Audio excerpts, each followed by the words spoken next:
Madam, ముందుగా మీకు Raj news ప్రేక్షకులకు అలాగే ఈ చర్చా వేదికలో పాల్గొంటున్న వివిధ పార్టీల నాయకులందరికీ శుభ సాయంత్రం తెలియజేసుకుంటూ, ముఖ్యంగా ఏదైతే గత 4-5 సంవత్సరాల నుంచి కానీ జరుగుతున్న లిక్కర్ స్కామ్ది దేశ చరిత్రలోనే ఒక పెద్ద మొత్తంలో జరిగినట్టు ఆరోపణలు రావడము, దాని మీద సిబిఐ ఎంక్వైరీ జరగడము, ఇన్ని రోజులు దాని సాగదీతతోటి ముందుకెళ్ళిన తర్వాత దాంట్లో ఏంటంటే ఆధారాలు సబ్మిట్ కాలేదు అంటున్నారు.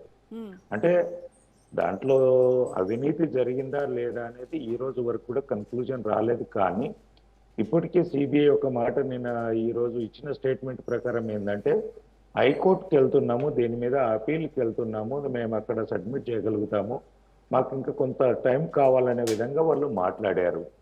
అంటే దీని మీద ఏం జరిగినా ఈ రోజు వరకు వచ్చిన దాంట్లో వాళ్ళకు రిలీఫ్ జరగవచ్చు, ఇదే జరగవచ్చు. ఇంత పెద్ద మొత్తంలో దేశం మొత్తం చర్చ జరిగింది, రాష్ట్రాలలో చర్చ జరిగింది. దీని మీద ప్రతి టీవీ కానీ ప్రతి వ్యక్తి చర్చించుకున్నాడు. దేశ స్థాయిలో ఎస్పెషల్గా తెలంగాణలో అయితే మరీ ముఖ్యంగా చర్చ జరిగింది. కానీ దీని మీద వెనుక ఉన్న ఏంది అనేది పూర్తి స్థాయిలో ఇంకా కొంత బయటకు రావాలి. ఇప్పటికైతే వాళ్ళు రిలీఫ్ అయినారు, దానికి సంతోషించాల్సిందే. కానీ జరగకుండా ఏమి సప్పుడు చలి లేకుండా మాత్రం ఇంత పెద్ద ఆరోపణలు రావు. ఇంత పెద్దగా సిబిఐ కూడా ఇన్ని రోజులు తీసుకోలేదు. కానీ ఆధారాలను నిర్వీర్యం చేశారా, లేకుంటే సబ్మిట్ చేయలేకపోయినరా, లేకుంటే ఏం జరిగింది, సిబిఐ ఎక్కడ వెనుకబడింది, ఎందుకు ఆధారాలు లేకపోయింది అనేది సిబిఐ త్వరలోనే చెప్తుంది అనేసి అనుకుంటున్నాము. కేంద్రానికి కానీ లేదంటే హైకోర్టుకు వాళ్ళకి అపీల్కి వెళ్తామన్నప్పుడే వాళ్ళ దగ్గర ఇంకా కొంత ఉండాల్సింది ఉంటుంది, సమాచారం సేకరించాల్సింది ఉంటుంది. కాబట్టి దాని ప్రకారం ముందుకెళ్తారని చెప్పేసి అనుకుంటున్నాం. అది విషయం మేడం. ఇంకా దాంట్లో ఎక్కువగా డిస్కస్ చేయాల్సింది ఏం లేదు. కానీ విపక్షాలను వేధించేందుకు దర్యాప్తు సంస్థలను వాడుకుంటున్నారు అని కవిత స్టేట్మెంట్ ఇచ్చారు మేడము. అలా ఇప్పుడు ఒక్కసారి బయటకు వచ్చిన తర్వాత ఎన్నైనా మాట్లాడవచ్చు. ఇన్ని రోజుల నుంచి తను మాట్లాడలేంది ఇప్పుడు ఆధార్ సబ్మిట్ కాలేవన్నారు. అట్లా అనుకుంటే ఆనాడు కేసీఆర్ గారు ప్రత్యక్షంగా పట్టుబడ్డ రేవంత్ రెడ్డి గారు ఇవాళ సీఎం కుర్చీలో కూర్చున్నారు. కట్టలు కనబడ్డాయి, నోట్ల కట్టలు కనబడ్డాయి, మనిషి కనబడ్డారు, రికార్డింగ్లు ఉన్నాయి, ఆడియో రికార్డింగ్, వీడియో రికార్డింగ్, పూర్తి స్థాయి ఆధారాలు ఉన్నాయి. రెడ్ హ్యాండెడ్గా వెళ్ళి పట్టుకున్న దగ్గర ఈ రోజు వరకే ఆయనను అరెస్ట్ చేసి 4 రోజులు పెట్టిన తర్వాత ఈ రోజు బయటకు వచ్చిన తర్వాత ముఖ్యమంత్రి సీట్లో కూర్చున్నాడు. అంటే కొన్ని వ్యవస్థలు ఎట్లా పనిచేస్తున్నాయి అనే దానికి మనం ఇది అంత మాత్రాన అక్కడ ఏం జరగలేదు, పూర్తి స్థాయిలో సచ్చీలు అనుకునే పరిస్థితి లేదు. ఎందుకంటే కొన్ని లోపాలలో మన దగ్గర ఉన్న చట్టాల లోపాలను ఉపయోగించుకొని వీరు బయటపడ్డారా, లేదంటే పెద్ద పెద్ద లాయర్లను పెట్టుకొని బయటపడ్డారా ఏందనేది మనం ఆలోచించాల్సింది ఉంది. అందులో ఏ మాత్రం జరగకుండా మాత్రం ఇంత పెద్ద కాన్ఫరెన్స్ అయితే జరగదు. ఎందుకంటే తప్పుడు విధానాన్ని మనం ఎంత పెద్దగా చేసినా కానీ ఏదో రోజు దొరికిపోతే ఇబ్బంది పడతామనేది భయమో భక్తి ఉంటుంది ఏదానికైనా. అందులో జరిగింది కానీ ఎదుటోళ్ళు నిరూపించడంలో విఫలమై ఉంటారు. అంతేకాని మనం ఎన్నో కేసులు వేస్తుంటాం, అంత మాత్రాన వాళ్ళు తప్పు చేసినట్టు కాదు, తప్పించుకున్న వాళ్ళు మేము దొరలం అనుకుంటే కనుక తప్పు అవుతుంది. చాలా సందర్భాలలో మనం చూస్తాం. నేను ఊళ్ళలో చాలా మంది పంచాయతీలు చేస్తుంటానంగా చూస్తుంటుంటా. అక్కడ ఏంటంటే తప్పు చేస్తాడు వాడే వచ్చేసి అందరినీ మేనేజ్ చేసుకుంటాడు. అక్కడికి వచ్చిన తర్వాత కూడా తప్పు చేసినోడు తప్పించుకునే దానికి కూడా ఆలోచన చేస్తుంటాడు. కాబట్టి ఆధారాలు దొరకకుండా చేస్తాడు, వాదిస్తాడు, ఏం జరగలేదని నిరూపించుకునే ప్రయత్నం చేస్తారు. ఇక్కడ కూడా అదే జరిగి ఉంటది. ఇంత పెద్ద మొత్తంలో జరిగింది. వాళ్ళు ఇంత ఒక ముఖ్యమంత్రిని, హోంశాఖ మంత్రిని, డిప్యూటీ సీఎంను, ఒక రాష్ట్ర ముఖ్యమంత్రి కూతురు, ఆ రోజు ఆ క్యాబినెట్ ఉన్నది, ఇక్కడ పోలీస్ వ్యవస్థ ఉంది, అందులో ఆమె ఎంపీ ఉండే, ఎమ్మెల్సీ ఉండే, అంత ఈజీగా వాళ్ళను బదనాం చేయడానికి ఎవరు కూడా సాహసించారు. సామాన్యంగానే మనము మామూలు వ్యక్తులను బదనాం చేద్దామంటేనే మళ్ళీ ఇది ఎక్కడ పోయి ఎటు తిరుగుతుంది అనుకుంటారు. ఇందులో జరిగింది వాస్తవం. రైట్ కృష్ణారెడ్డి గారు మళ్ళీ మాట్లాడదాం. ఎస్, తెలంగాణ దీనికోసమనే బీజేపీ మనుగడకే ముప్పు వాటిల్లేటువంటి ప్రమాదం ఉందని గుర్తించినటువంటి కేంద్ర ప్రభుత్వం అప్పుడు కుట్రలు పన్ని పెట్టినటువంటి కేసులు ఇవి అని చెప్పేసి అందుకోసమనే అటు ఆప్ పైన ఇటువైపు బీఆర్ఎస్లో కీలక నేత అయినటువంటి కవిత పైన ఈ రకమైనటువంటి కేసులు పెట్టారు అని చెప్పేసి ఆరోపిస్తూ ఉన్నారు. మేడం, ముందుగా మీరు నాకు కొద్దిగా సమయం ఇవ్వండి. 3 పార్టీల వాళ్ళు ఏంటంటే బీజేపీని టార్గెట్ చేసుకుంటున్నారు. వాళ్ళ ఉద్దేశం పూర్తి స్థాయిలో అర్థమవుతుంది. ఒక్కొక్కరికి నేను ఆన్సర్ చెప్పాల్సి వస్తుంది. ఫస్ట్ నరేష్ గారు మాట్లాడినప్పుడు ఏంటంటే బీజేపీ ఇది చేసింది, బీజేపీకే ముందు తెలుస్తున్నాయి అంటే, సిబిఐ ఈరోజు స్టేట్మెంట్ ఇచ్చిన తర్వాత మేము హైకోర్టుకి వెళ్తామన్న తర్వాత ఆ యొక్క కంటెంట్ చూసి నేను చెప్పడం జరిగింది. ఇప్పుడు ఒక చిన్న ఎగ్జాంపుల్ చెప్తాను మేడం, నరేష్ గారికి ఆయన తప్పుగా తీసుకోవద్దు. మన ఇంట్లో దొంగతనం జరుగుతుంది, వస్తువులు పోతుంటాయి, ఆధారాలు దొరకాయి, ఏవి దొరకాయి, ఏమీ లేకపోతే అక్కడ దొంగతనం జరగనట్టు కాదు కదా, దొంగతనం జరిగినట్టే కదా. అది ఆధారాలు దొరికినంత మాత్రాన అక్కడ ఏం జరగలేదు అనుకుంటే అది కరెక్ట్ కాదు. ఎంతవరకు మనం ఆలోచన చేయాలి. మేమేదో సద్యపూసలం అయిపోయినాము, ఆధారాలు లేక తప్పించుకున్నాము అంటే కాదు. అక్కడ దేశం మొత్తంలో ఇంత పెద్దగా జరుగుతున్నదంటే ఏదో జరిగింది, మీరు ఆధారాలు లేకుండా తప్పించుకున్నారు, అంతవరకే మీరు సంతోషించండి, అంతవరకే ఉండండి. ఇంకోటి, ఇందాక బొత్స శ్రీనివాస్ గారు డిస్కస్ చేస్తున్నప్పుడు ఒక మాట దూరారు, అది సమంజసంగా లేదు, అది ఎప్పుడైనా బుద్ధి ఉండాలనే పదం వాడారు. ఎప్పుడైనా మనం డిబేట్లో కూర్చున్నప్పుడు చర్చించుకుందాం. బూతులు మాట్లాడుకుంటే మీరు ఒకటి మాట్లాడితే నేను 4 మాట్లాడగలిగితే ఇంకోరు 10 మాట్లాడగలుగుతారు. మనం ఎంతసేపు కంటెంట్ మాట్లాడుకుందాం, జరిగిన అంశాలు మాట్లాడుకుందాము. ఏ పార్టీ ఎవరి మీద ఎలాంటివి చేసింది, జరగబోయే అంశాలు ఏంది, జరిగిన అంశాలను ఏంది డిస్కస్ చేద్దాం. కానీ బుద్ధి లేదా సిగ్గు లేదా అనుకుంటూ పోతే ఏంటంటే, నేను అందుకనే ఓపిక పట్టాను. ఎందుకంటే మనము చర్చ అర్థవంతంగా ఉండాలని చెప్పేసి నేను అప్పుడే రియాక్ట్ అవుదాం అనుకున్నా.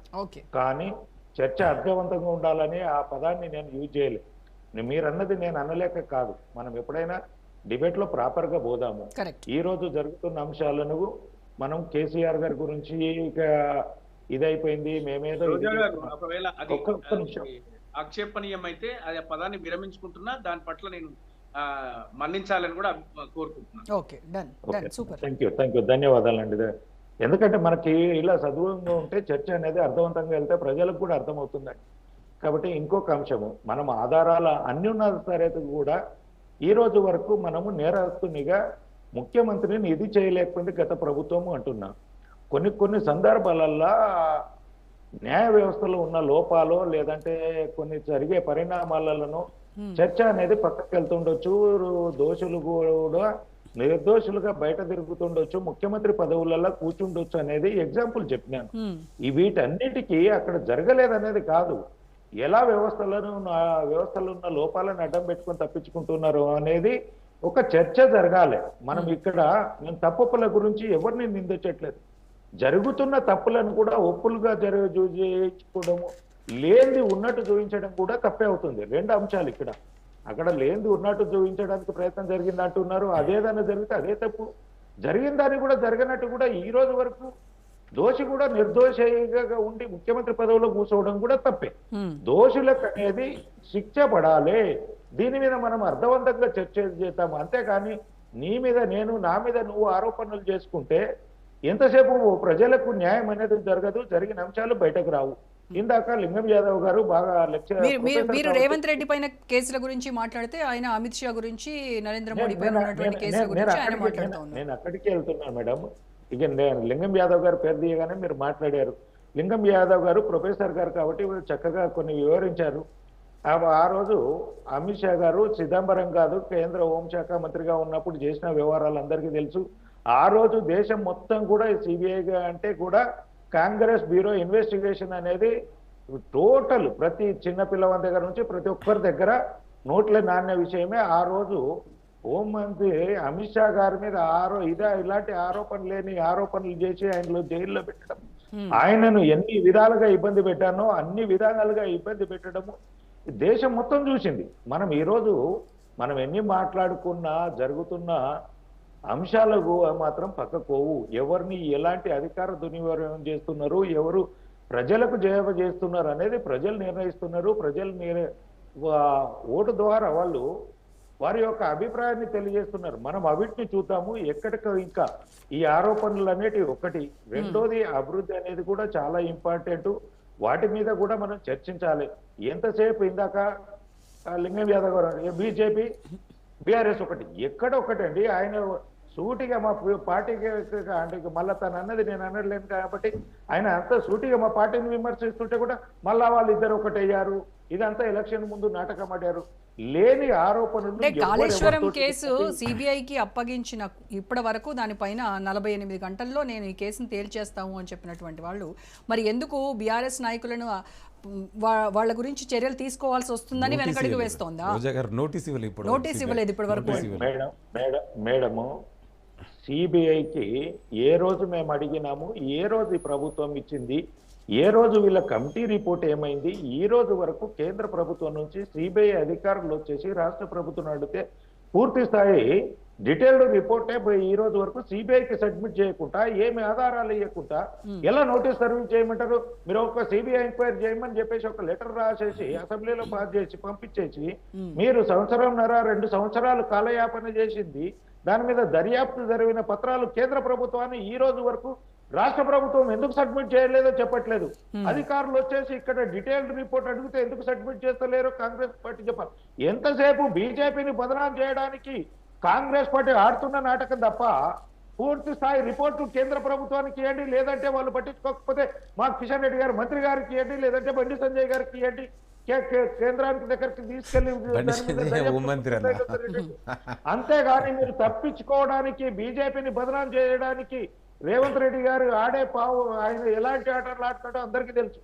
ఈ తప్పించుకునే విధాలు తప్పుడు ఆటలు ఆడితే కనుక కరెక్ట్ కాదు.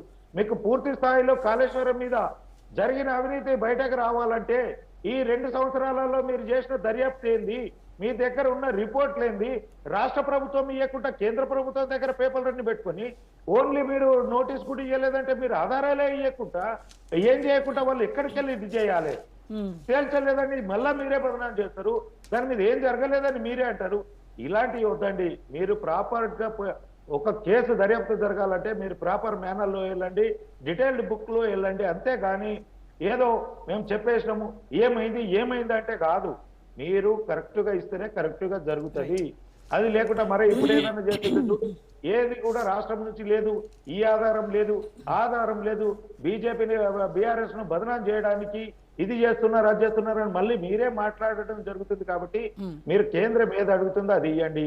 ఒకవేళ సిబిఐ అడిగినది ఇయ్యలేకపోతే వాళ్ళు రాలేకపోతే మీరు కిషన్ రెడ్డి గారు మీరు 48 గంటలలో దీని మీద ఇది చేస్తున్నారు, దర్యాప్తు ఆదేశిస్తున్నారు, పూర్తి స్థాయిలో దాని మీద ఇది చేస్తున్నారు.